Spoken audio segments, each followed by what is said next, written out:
Good afternoon, ladies and gentlemen, and welcome to CHCI Summit Session on Blockchain Technology and its potential to solve the world's most pressing issues.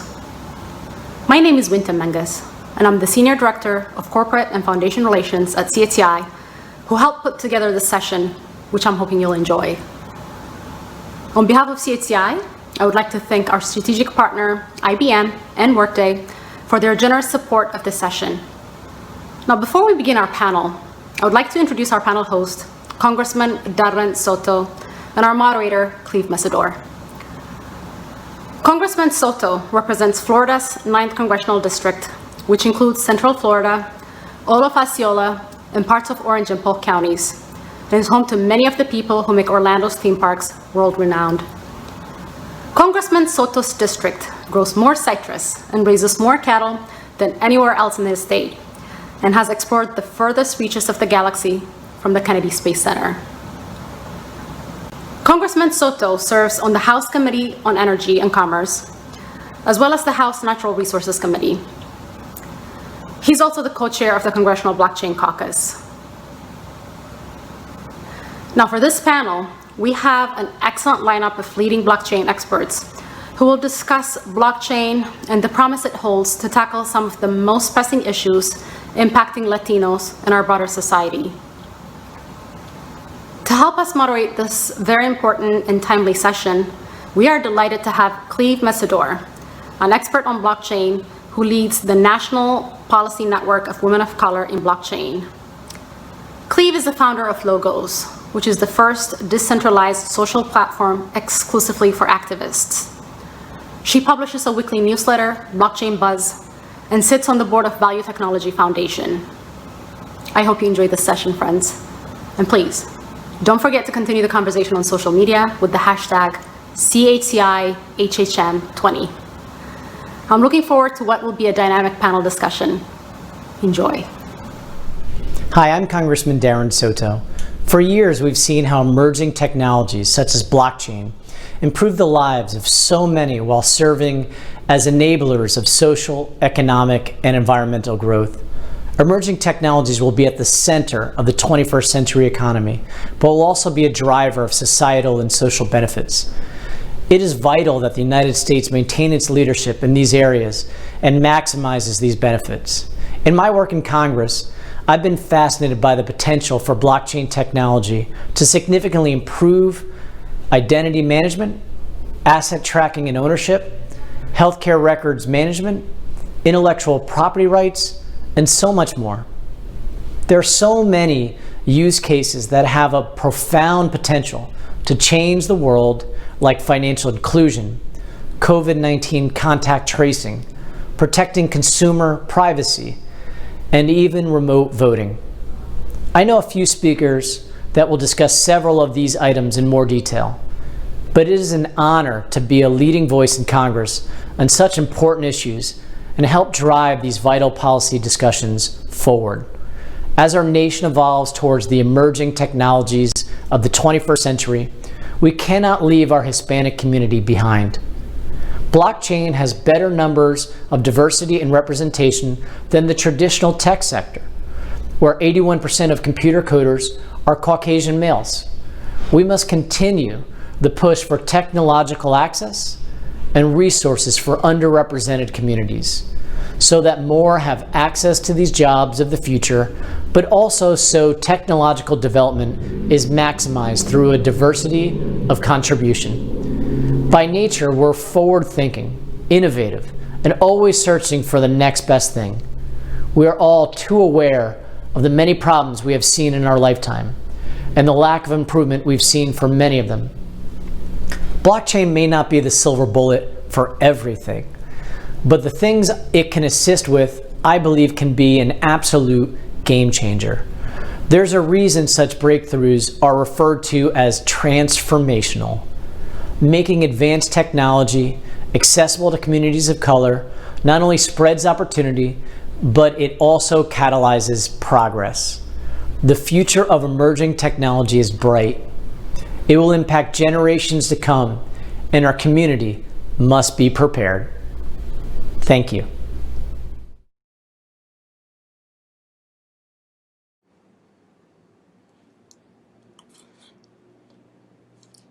Good afternoon. Thank you for joining us. I want to begin by commending Congressman Darren Soto for being such a true champion of blockchain in Congress, and we're thrilled to have him join us today. I also want to recognize our session sponsors, IBM Blockchain and Workday. To those of you joining us at home virtually, you are in for an incredible conversation. We want audience participation, so please, if you're on social media, use the conference hashtag CHCIHHM20. And if you have questions for our panelists, there's a box on your screen where you can actually type in your questions. Let's get started. Blockchain technology is being used to tackle society's most complex problems. Well, today we've assembled industry leaders who will address a few key timely issues. We'll touch on COVID-19 contact tracing, financial inclusion, and also blockchain-based verified credentialing for today's workplace. Let me introduce our speakers. Elena Jawalk is co-founder of Blockchain Latinx and is also product marketing manager at Electric Coin Company. Kendra Bittner is senior director of software development at Workday. And Jason Kelly is general manager at IBM Blockchain Services. Welcome. Well, I'm sure the audience is wondering, how did each of you get into blockchain? So please introduce yourselves and also share your story of how you entered this space. Let's start with you, Elena.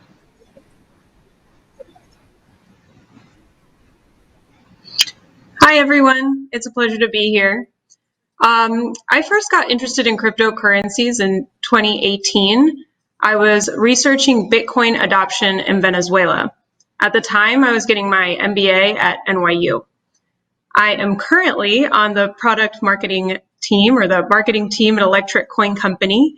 Electric Coin Company is one of the teams behind the cryptocurrency Zcash.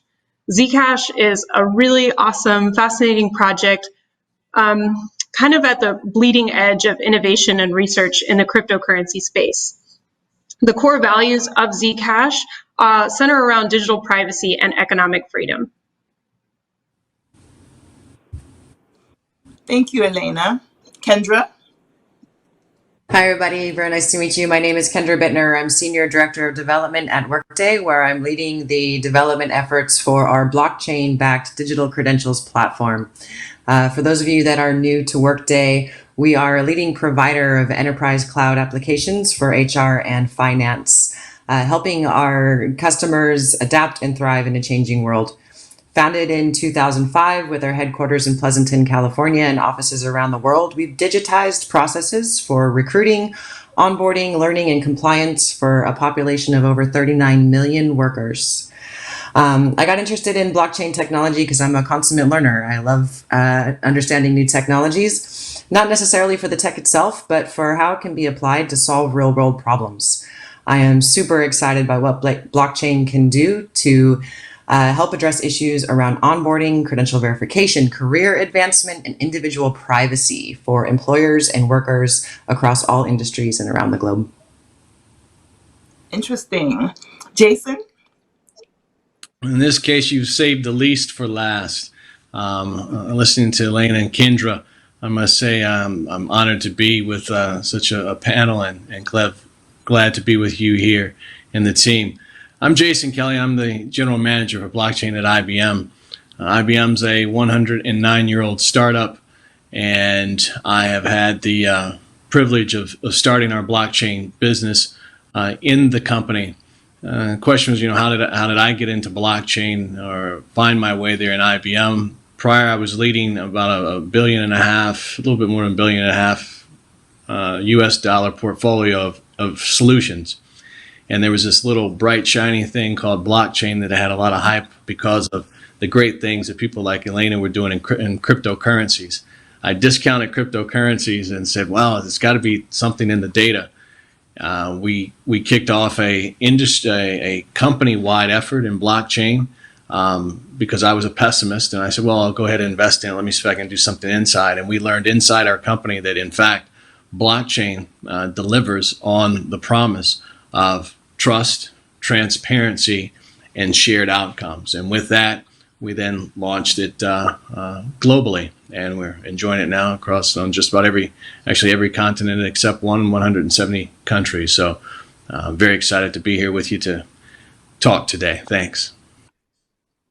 Thank you, Jason. And to the audience, as you can see, if you're interested in blockchain, be a learner and also take initiative in whatever space you're in right now. I want to remind the audience, if you're posting on social media, please use the conference hashtag CHCIHHM20.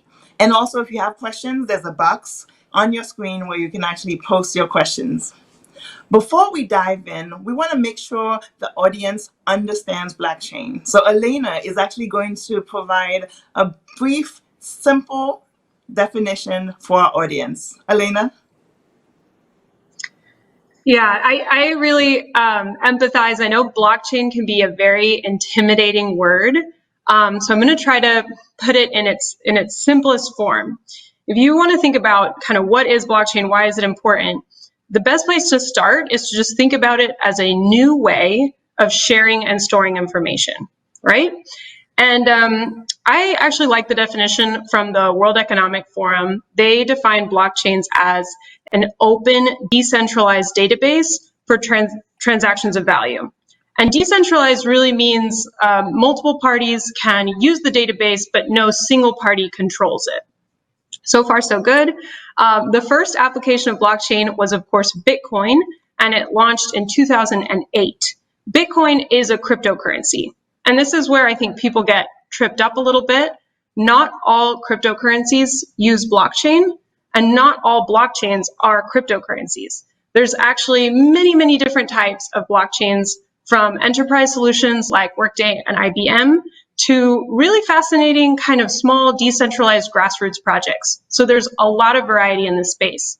A good short way to think about it is basically how email revolutionized messaging and sending information online. Blockchain is going to do that for money and many other stores of value. How did I do? Good, clear as mud? Excellent, excellent. Yes, I know with Blockchain Latinx, you work with the Latino community and you communicate this even in Spanish. So great job, great job. Well, for today, we're going to focus on blockchain technology. And we definitely want to make sure that before we dived into the conversation, and because we have a broad audience, we wanted to make sure that everybody actually had a basic framework for what this is. Now, we're going to dive into enterprise blockchain, as Elena mentioned, and we're going to start with Kendra, right? The work that Workday is doing is very interesting, right? Blockchain-based verified credentials, but it's also helping to expand opportunity for the workforce. Kendra, I love some of your materials, right? You urge consumers to build career capital and also take control of their professional data. Kendra? Thanks so much, Clev. Appreciate it. Yeah, Workday has developed blockchain credentialing technology and is really bringing credentials into the digital age. Helping to remove a lot of the friction involved with issuance of credentials, managing the credentials, and verification of those credentials when you share them. The credentials have been part of the fabric of the world for hundreds of years. And while technology has transformed how we work, how we play, every aspect of our lives, credentials themselves really remain paper-based. And verification of those credentials is an incredibly manual process with lots of phone calls and sometimes even a fax machine. So with Workday Credentials Platform and our Way to mobile app, we're leveraging blockchain as a layer of trust. And Galena put it very well. It's a layer of trust that helps remove a lot of the friction that you have when folks are issuing and holding and verifying. And so this layer of trust really removes that cost, that time, all of that stuff that's involved with that manual verification. Our credentials platform allows you not only to verify traditional worker and employment history and credentials like degrees, but also opens up avenues to verify on-the-job training, something you might have taken in an online course, things that have traditionally been very hard to prove. When we're looking at our blockchain credentials platform and combined with our way to mobile application, it also provides workers the ability to maintain their employment history and capture their existing skills and capabilities in a way that puts them in control of their own data. So what does all of this stuff mean practically, right? So verified credentials have a number of benefits that lead to expanded opportunities for workers. So let me highlight 3 ways specifically. And we believe that these benefits really apply economy-wide, no matter what industry you're in, no matter what part of the world you're in, but that they're particularly beneficial and particularly helpful to those just starting out in their career and those most at risk when the economy is disrupted. With a recent Pew Carter study highlighting that Latinos have been the hardest hit with wage reductions and job losses because of this horrible pandemic that we're all experiencing together. It's really particularly relevant to today's conversation. So first, by allowing worker histories and employment data to be easily verified, blockchain digital credentials can reduce the time to hire. Again, we talked about that manual verification process. Reducing that process from weeks to just seconds can make otherwise inaccessible opportunities accessible for the very first time.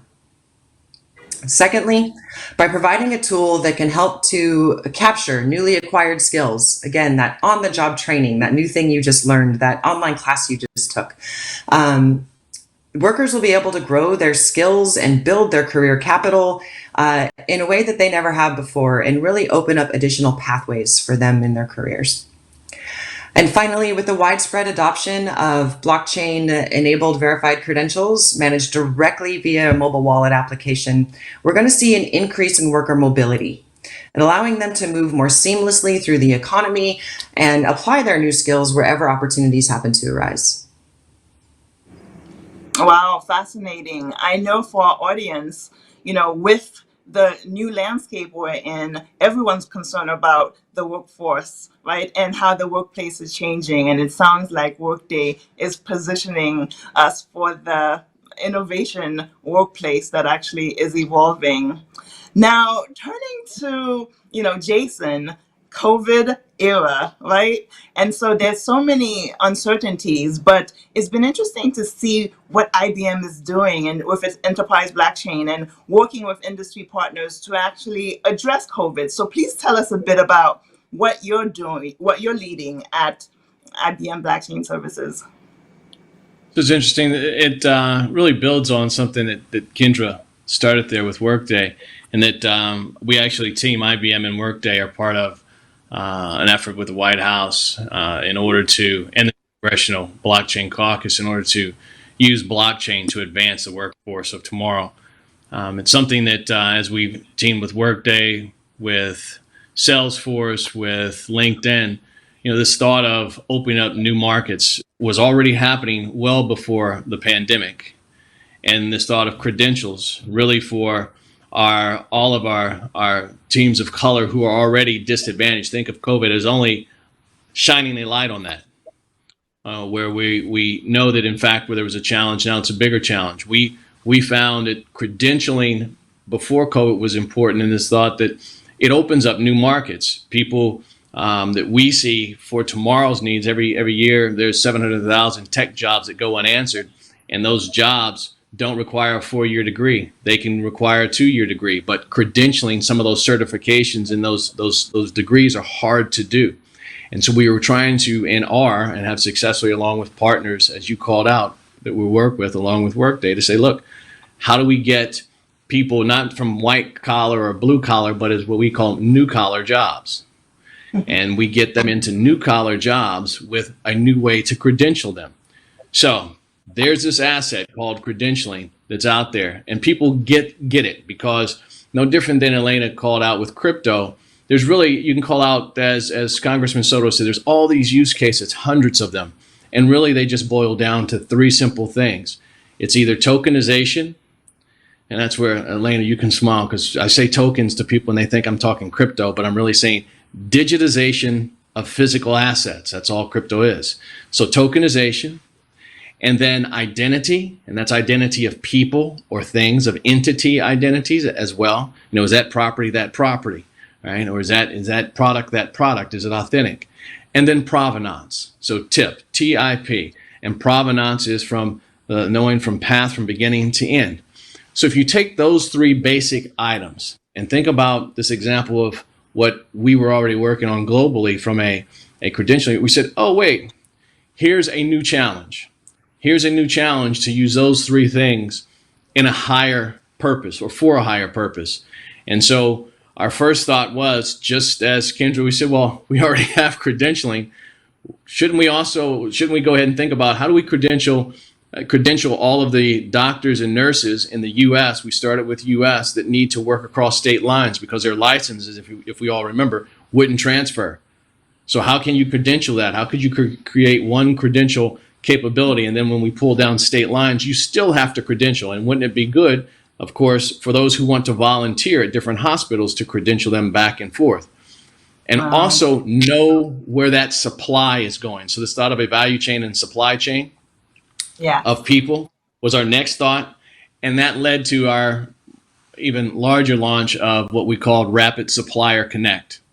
One of our other capabilities that said, look, let's see if we can take these non-conventional suppliers. All of a sudden you have a car manufacturer that's providing ventilators, or you have a brewery that's making hand sanitizer. How do you match the hand sanitizer, the brewery, with a hospital, right? How do you do that with trust? And so that was it. And the last time is a new health pass. If you can think of how can we all think of, if all of a sudden Clive says, I'm good, I've been tested, I'm all right, can we put that on the blockchain in your hand so that you can get into that next sporting event, or even into your job, or on that cruise ship because you've been sick of sitting at home by yourself or your family, locked up. So those are just some of the examples where this thought of tokenization, identity, and provenance brings value because of blockchain. Wow, fascinating. And in this era, the work that you and Kendra are doing, is timely and much needed. So let's bring Elena into this conversation. In my work, I focus a lot on financial inclusion. And financial inclusion is something that means different things to different people. But we know that across the globe, about 1.7 billion people are either unbanked, underbanked, or lack access to basic financial services.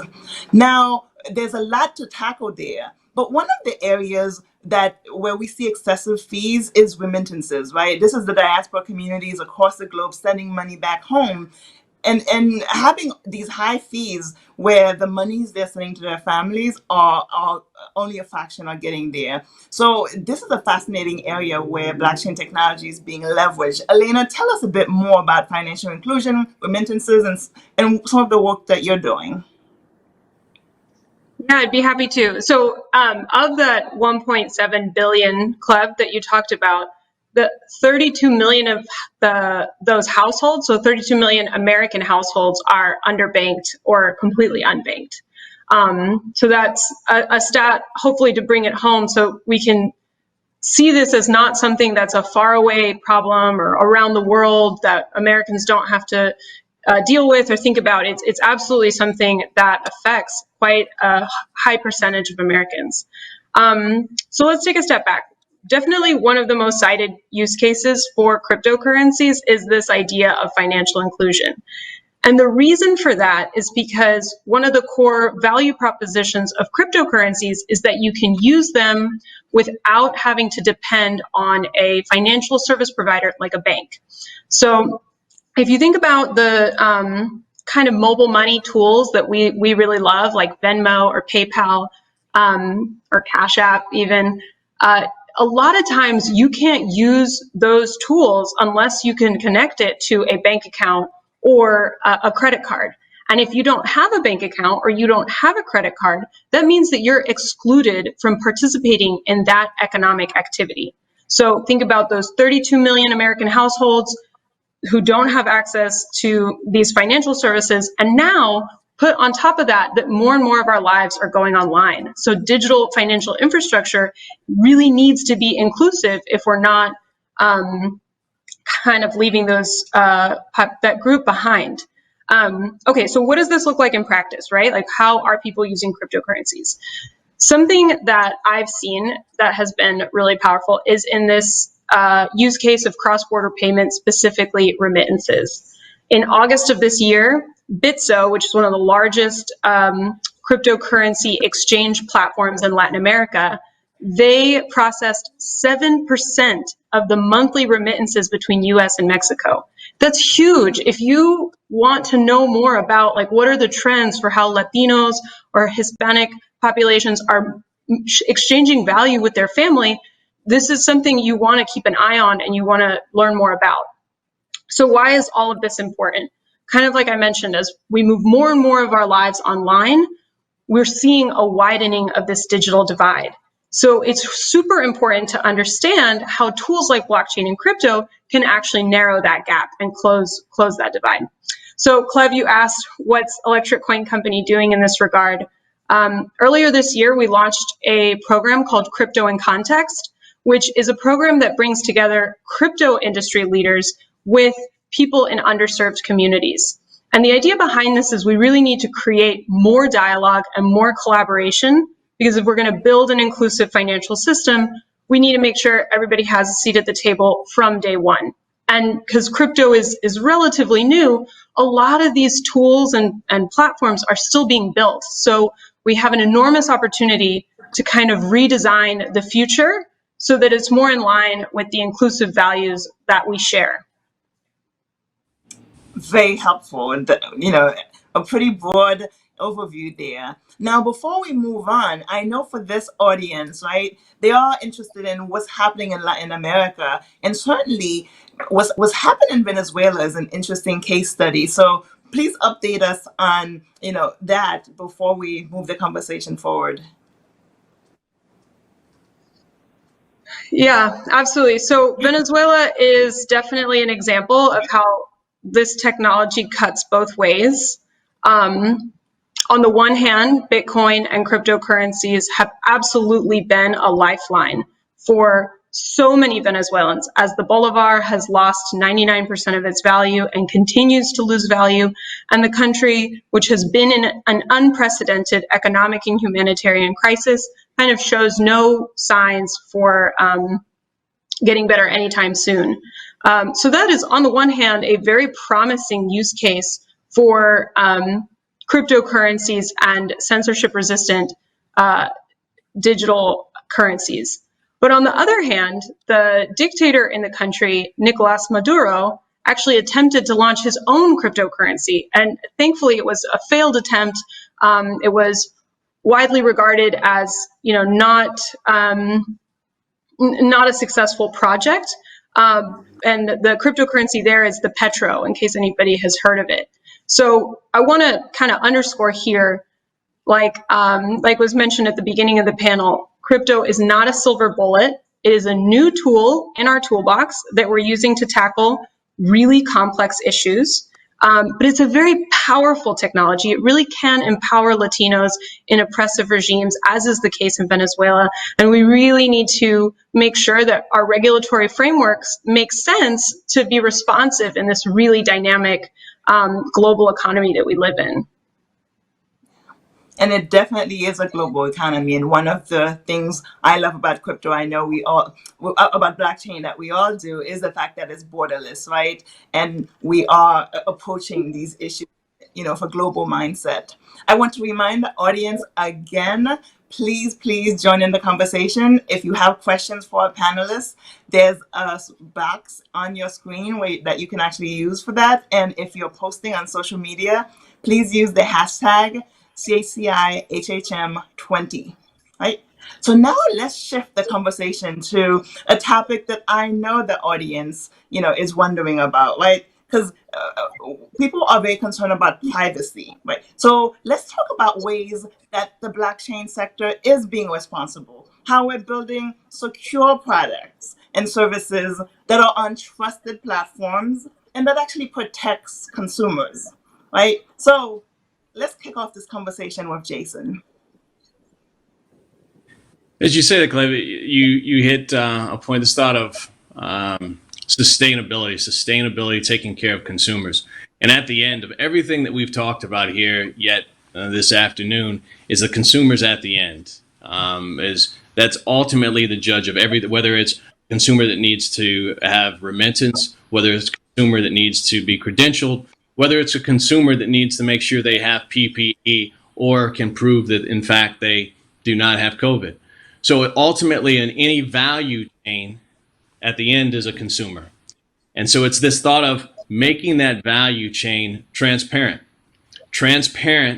and adding trust and pulling out, instead of adding people that verify and validate and charge for that, if we can get rid of that and put that value back into the value chain, that's when we start to add things that are sustainable for that end user, for that consumer. And so keep that word sustainable, because in that it starts with human life itself. How do we make sure that human life is sustainable? For example, we just had yet another hurricane land in the U.S. We have wildfires in California. All of those people that are in need have some type of product or service that needs to get to them. And there's lots of people who want to get it to them, but there's no clear, transparent, secure value chain to get it there. And we see people in Puerto Rico now still waiting, not just without homes, but with the basic needs that they need to get by. Yet those basic needs are sitting somewhere on some dock waiting to get there. But we can't match that value chain with the trust and transparency that's needed. So as I said before, it's simply adding that digitization, that identity, and the provenance of those items to get them there. So that helps the sustainability of life. But it also then can be put in our everyday living. And when, anyone who's watching, if I did a virtual raise of hands, my typical question is, raise your hand if you eat. And everyone raises their hand, right? Yes. And so that's right. We all our panelists, we eat. Well, what about the food that we consume? And this is where we started with IBM when we wanted to we said, where do we start? We start with that value chain. And then what example do we use in that value chain? Something we all can relate to is food. Me, more often than not, I eat way too much of it. But when I do, I want to make sure it's safe. And we want trust in food. And we all know that, well-stated fact, especially in the world of blockchain, we talk about the fact that there is more organic food consumed than is produced. So you go figure. Maybe, in fact, all of it isn't organic. And so we put that trust out there in that food, and we say, okay, well, how do we make sure that food can be trusted? And now think back to what I just said with regards to this value chain from source to fork, in this case with food.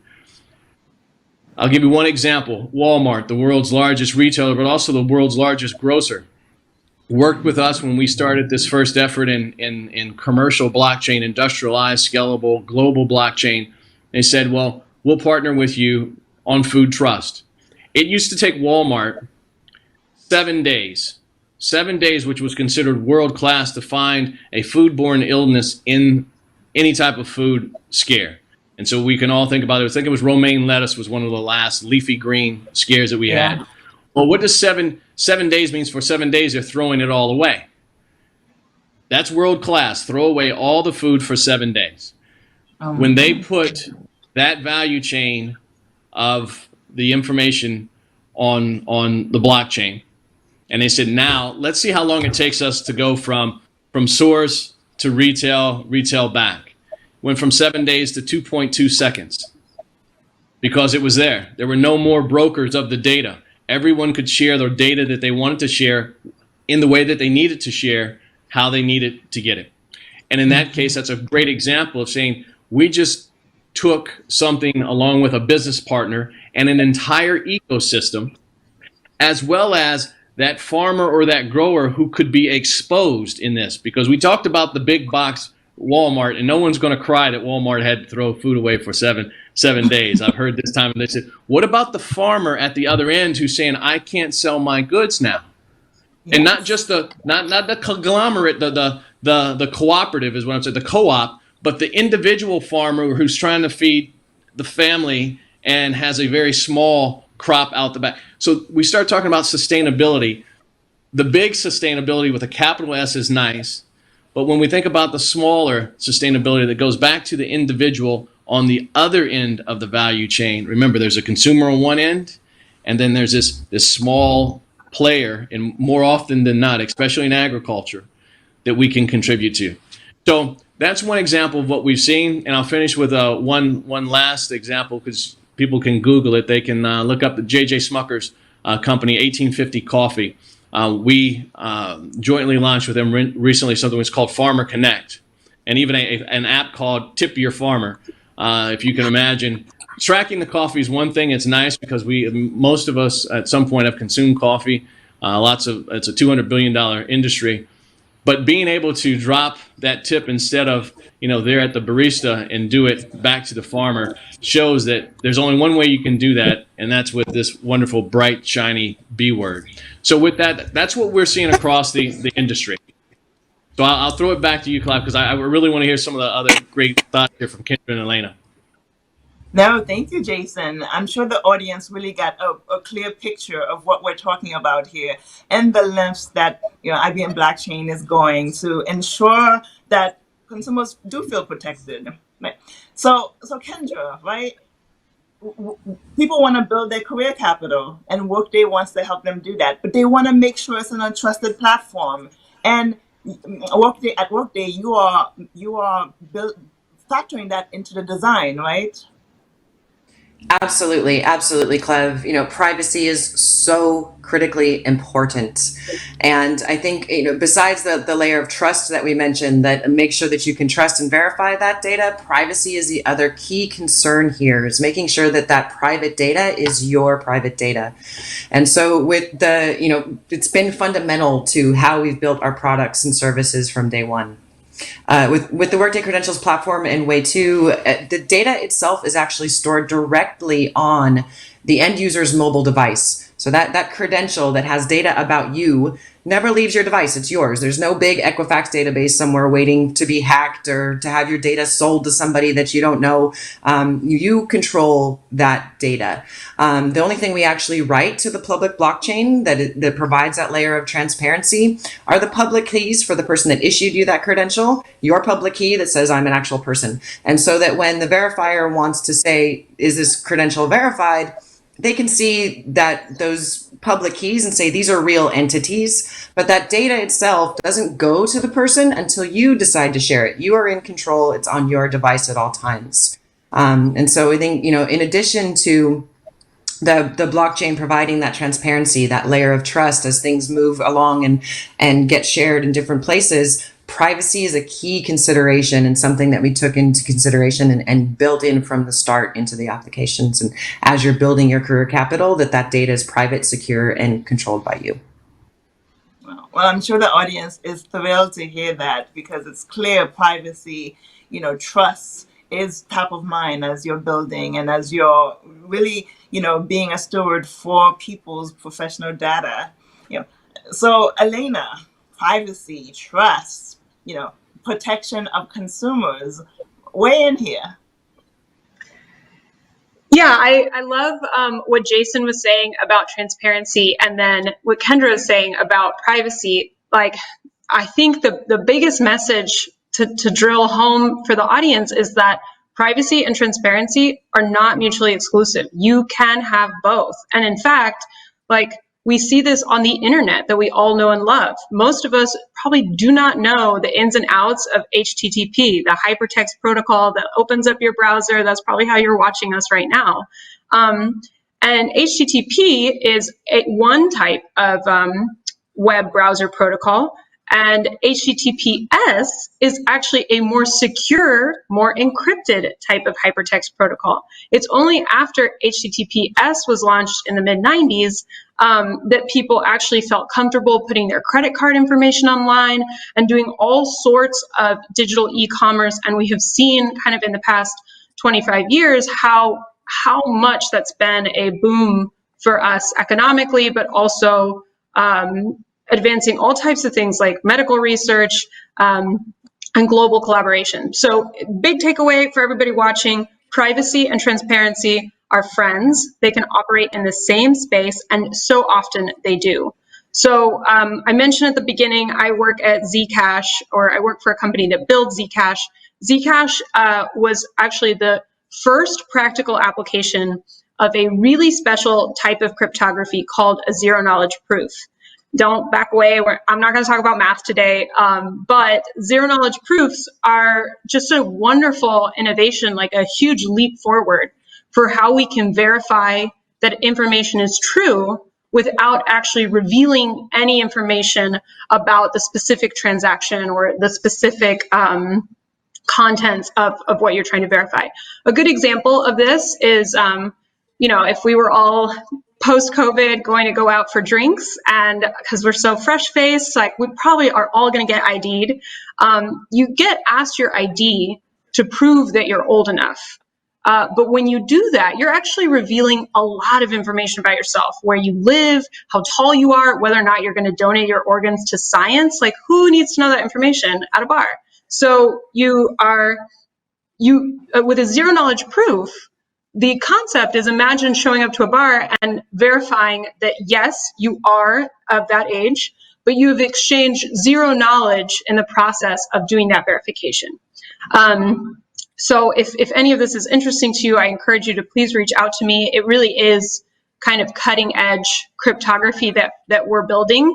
And kind of to Kendra's point, there are multiple layers of the tech stack, right? From the top, applications like WhatsApp and TikTok or whatever people are using today. So those are application layers, but then all the way down at the bottom of the stack is the protocol layer. And that's a little bit more technical, but it's really important to understand that you need to have privacy preserving tools at every layer of the stack.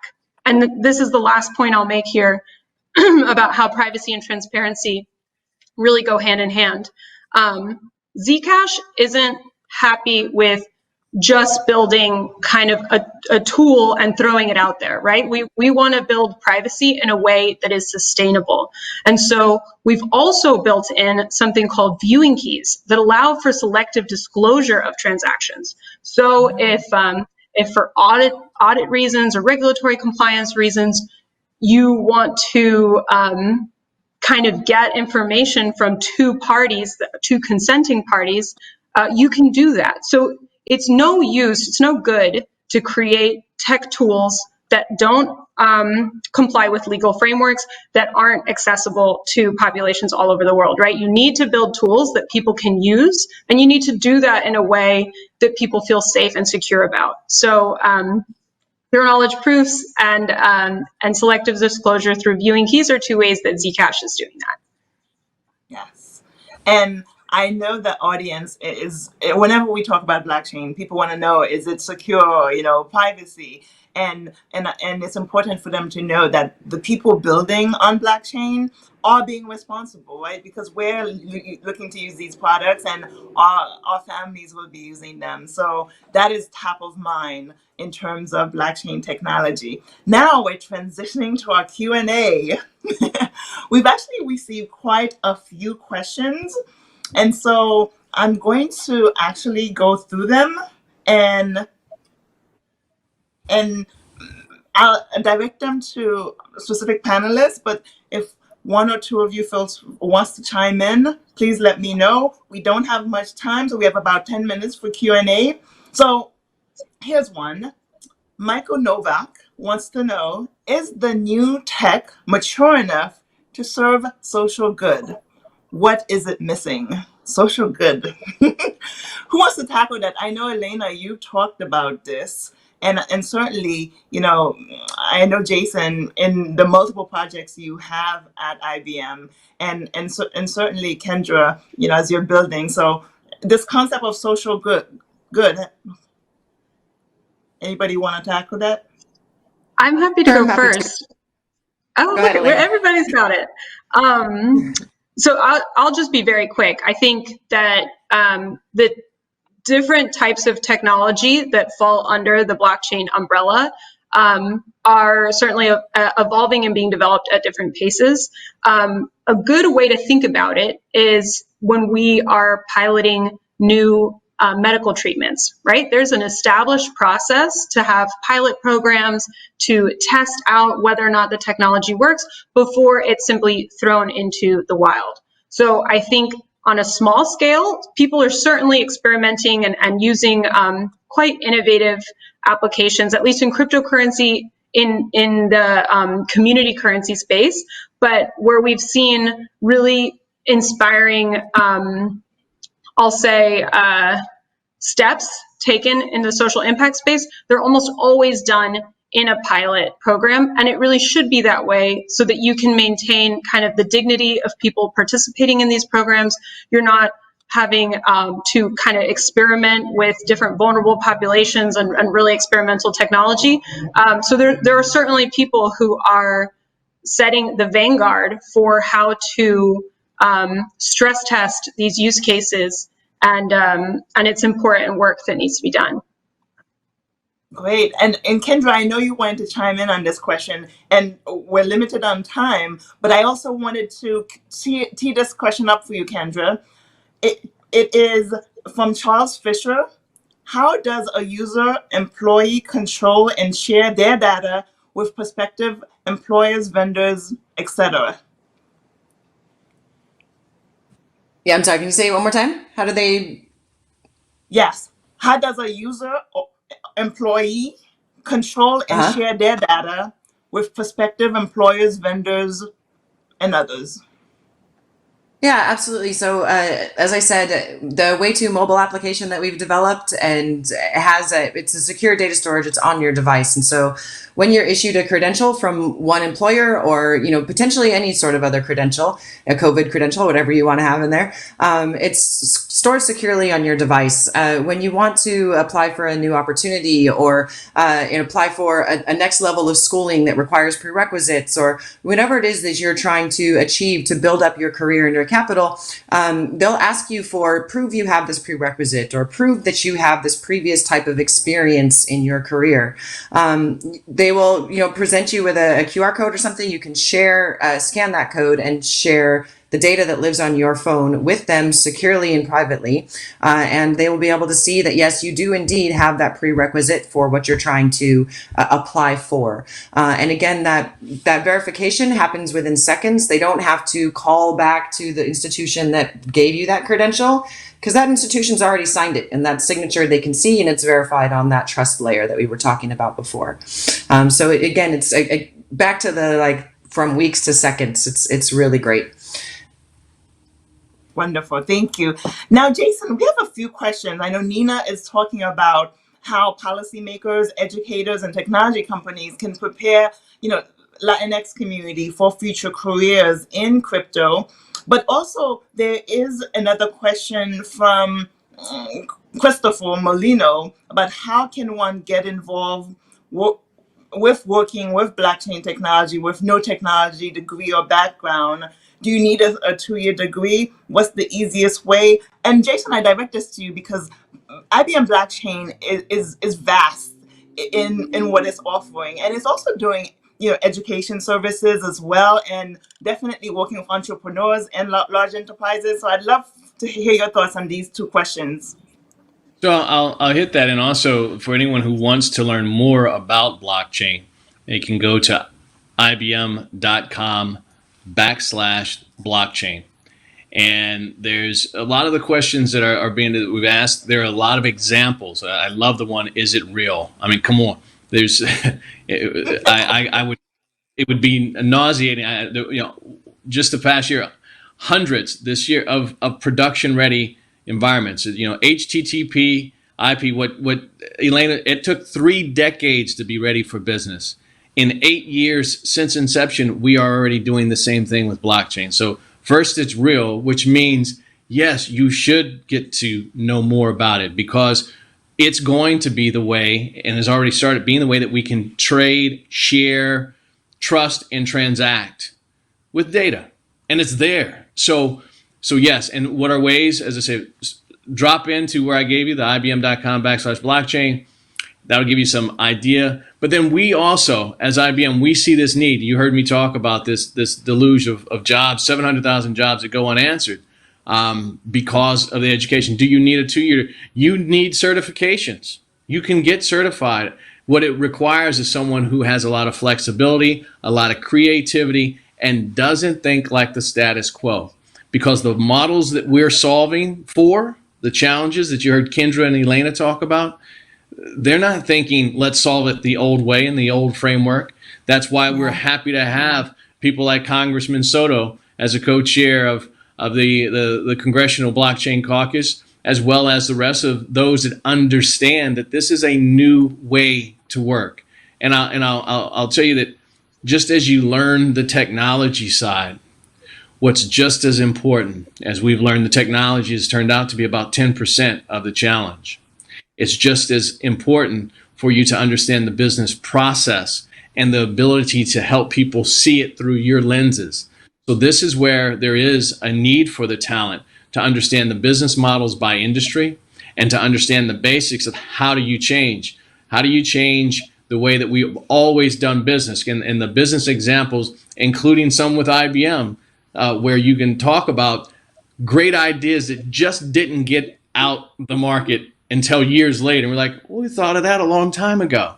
But the system, whatever the system is, isn't ready to change, or no one could communicate the change. So I would say that there is tech education that's there and needs to be had, and you can do it just through basic certifications to start. You can go through a community college. Believe me, we have loads of new collar jobs at IBM, and if you can code and you have an open mind, you can design, and you're ready to move fast, we're ready to talk to you.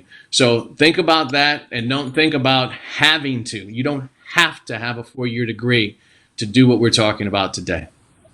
Yeah, I'd also like to highlight Workday and other major leaders in this space, like IBM and Microsoft and a whole bunch of others, and are all working together on these, solutions. They need to be compatible and to be interoperable across the board. And so with foundations like Decentralized Identity Foundations, working on standards that we all share and communicate the same way together. There's so many opportunities in this space for jobs and new things. And, Workday has a great opportunity on-ramps program for folks kind of trying to re-enter the workforce. So do many of the other partners in this space. And so I think there's a lot of opportunities out there.